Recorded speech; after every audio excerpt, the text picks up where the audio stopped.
तो चलिए आज एक ऐसे टॉपिक की बात करते हैं जो हम सबकी जिंदगी को कहीं ना कहीं छूता जरूर है, और वो है मैन्युपुलेशन। हम समझने की कोशिश करेंगे कि आखिर ये है क्या और इसे पहचाने कैसे। कभी ऐसा लगा है कि कोई आपकी ही सच्चाई को आपके खिलाफ इस्तेमाल कर रहा है? मतलब एक ऐसी परेशान करने वाली फीलिंग, है ना? जब कोई आपके ख्यालों को, आपकी भावनाओं को ऐसे तोड़ मरोड़ दे कि आप खुद पर ही शक करने लगे।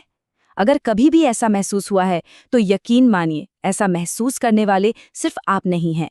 और ये समझना बहुत जरूरी है कि आखिर चल क्या रहा है। तो आज के हमारी इस चर्चा में हम 3 हिस्सों पर गौर करेंगे।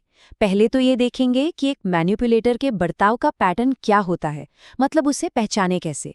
फिर हम ये जानने की कोशिश करेंगे कि वो ऐसा करते क्यों हैं, उनकी वजहें क्या होती हैं। और आखिर में हम देखेंगे कि ये चीज़ हमारी रोज़मर्रा की ज़िंदगी में कहाँ-कहाँ देखने को मिलती है। ठीक है, तो चलिए पहले हिस्से से शुरू करते हैं। देखिए, जो मैन्युपुलेटिव लोग होते हैं ना, उनकी कुछ खास आदतें होती हैं, और यही आदतें मिलकर एक पैटर्न बनाती हैं।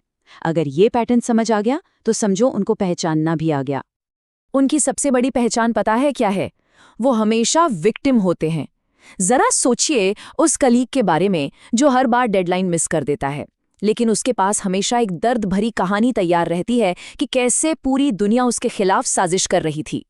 कुछ भी हो जाए, गलती कभी उनकी नहीं होगी, हमेशा कोई और जिम्मेदार होगा और वो बेचारे बनकर सामने आ जाएंगे। ये जो बात है ना, ये इस सोच को बिल्कुल साफ दिखाती है।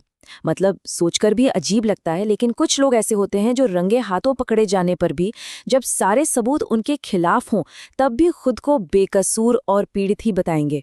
और सच कहूं तो ये दूसरों की सिंपैथी पाने का एक बहुत बहुत पावरफुल तरीका है। अच्छा, दूसरी बात, ये लोग सच को बदलने में उस्ताद होते हैं। मतलब वो बीती हुई बातों को लेकर आपकी याददाश्त पर ही सवाल उठा देंगे। कहेंगे, नहीं, ऐसा तो हुआ ही नहीं था, तुम्हें गलत याद है। बातों को ऐसे घुमाएंगे, या फिर कहानी में से जरूरी डिटेल्स ही गायब कर देंगे ताकि वो सही साबित हो सके। उनका बस एक ही मकसद होता है, अपनी बात को सही साबित करना, चाहे उसके लिए कितना भी झूठ बोलना पड़े।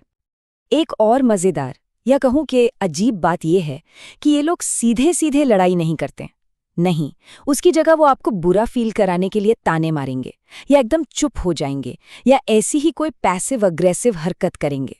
ये सब सिर्फ अपना कंट्रोल बनाए रखने के लिए, मतलब बिना अपनी पावर दिखाए अपनी पावर जताना। तो अगर हम जल्दी से सब कुछ एक साथ देखें तो ये कुछ मेन बातें हैं जिन पर ध्यान देना है। वो हमेशा विक्टिम बने रहेंगे, सच को तोड़ मरोड़ देंगे, पैसिव अग्रेसिव होंगे, लगातार दबाव डालेंगे, और अपनी गलती तो कभी मानेंगे ही नहीं। ये सारी चीजें मिलकर एक मैनिपुलेटर की बिल्कुल साफ तस्वीर बना देती हैं।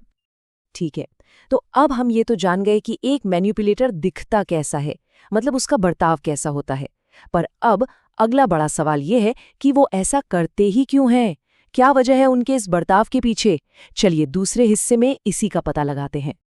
तो आमतौर पर इसके पीछे ये 6 वजह हो सकती हैं। पहली, अपना कोई पर्सनल एजेंडा पूरा करने के लिए। दूसरी, दूसरों पर पावर और कंट्रोल पाने की चाहत। तीसरी वजह भी कंट्रोल से ही जुड़ी है। चौथी, कुछ लोगों की सेल्फ एस्टीम बहुत कम होती है, तो उसे छुपाने के लिए भी वो ऐसा करते हैं। पांचवी, और ये थोड़ी अजीब है, कुछ लोग सिर्फ बोरियत की वजह से ऐसा करते हैं। और आखिरी है सहानुभूति की कमी। वैसे बोरियत वाली बात काफी डरावनी है ना? यहाँ एक बहुत जरूरी फर्क समझना होगा। देखिए, कुछ लोग जानबूझकर मैनिपुलेट करते हैं। उन्हें अच्छी तरह पता होता है कि वो क्या कर रहे हैं और क्यों कर रहे हैं। लेकिन एक दूसरी तरह के लोग भी होते हैं जो अनजाने में ऐसा करते हैं। क्यों? क्योंकि उनमें एम्पैथी या सहानुभूति की कमी होती है। उन्हें समझ ही नहीं आता कि उनकी बातों का, उनके काम का दूसरों पर क्या असर पड़ रहा है। उन्हें एहसास तक नहीं होता कि वो कितना नुकसान पहुंचा रहे हैं। चलिए अब आते हैं हमारे आखिरी हिस्से पर, और यहीं पर ये सारी बातें असल दुनिया से जुड़ती हैं। देखिए, मैनिपुलेशन कोई ऐसी चीज नहीं है जो सिर्फ कुछ गिने चुने लोग करते हैं। ये हमारी जिंदगी के हर हिस्से में मौजूद है, और इससे बचने का पहला कदम यही है कि इसे पहचानना सीखें। रोमांटिक रिश्तों की बात करें तो मैनिपुलेशन की शुरुआत अक्सर एक व्हर्लविंड रोमांस की तरह हो सकती है। मतलब सब कुछ इतना अच्छा और तेजी से होगा कि यकीन करना मुश्किल हो जाए। एक मैनिपुलेटर रिश्ते को बहुत बहुत तेजी से आगे बढ़ाना चाहेगा, आपकी कंफर्ट या आपकी सीमाओं की परवाह किए बिना। ये एक बहुत बड़ा रेड फ्लैग है जिस पर ध्यान देना ही चाहिए। दोस्ती में भी ऐसा होता है। क्या कोई ऐसा दोस्त है जिसे हमेशा आपकी ज़रूरत पड़ती है, हर मुश्किल में वो आपको ही याद करता है, लेकिन जब आपको उसकी ज़रूरत हो तो वो कभी मिलता ही नहीं? ये दोस्ती में मैनिपुलेशन का एक क्लासिक उदाहरण है। रिश्ता एक तरफा हो जाता है जिसमें आप सिर्फ देते ही रहते हैं। और हाँ, पॉलिटिक्स और सेल्स में तो मैनिपुलेशन हर रोज देखने को मिलता है। नेता हमारी भावनाओं से खेलने की कोशिश करते हैं और सेल्स वाले हम पर वो चीजें खरीदने का दबाव डालते हैं जिनकी शायद हमें जरूरत भी नहीं। ये दोनों ही अक्सर एक तय स्क्रिप्ट पर चलते हैं जो सिर्फ और सिर्फ हमारे फैसलों पर असर डालने के लिए ही बनाई गई है। अथॉरिटी की पोजीशन का भी गलत इस्तेमाल हो सकता है, जैसे किसी धार्मिक जगह पर नरक का डर दिखाना या कोर्ट में ऐसे सवाल पूछना जो पहले से ही किसी एक पक्ष की तरफ झुके हुए हों। दोनों ही मामलों में अपनी पावर का इस्तेमाल करके लोगों को एक खास तरीके से सोचने पर मजबूर किया जाता है। और फिर आते हैं कल्ट्स यानी पंथ, जहां मैनिपुलेशन अपने सबसे खतरनाक रूप में दिखता है। यहाँ तो बाकायदा ब्रेन वॉशिंग टेक्निक्स का इस्तेमाल होता है, किसी इंसान की पूरी पर्सनैलिटी को खत्म करके उसे एक वफादार चेले में बदलने के लिए। ये बात मैनिपुलेशन के सबसे खतरनाक अंजाम को दिखाती है।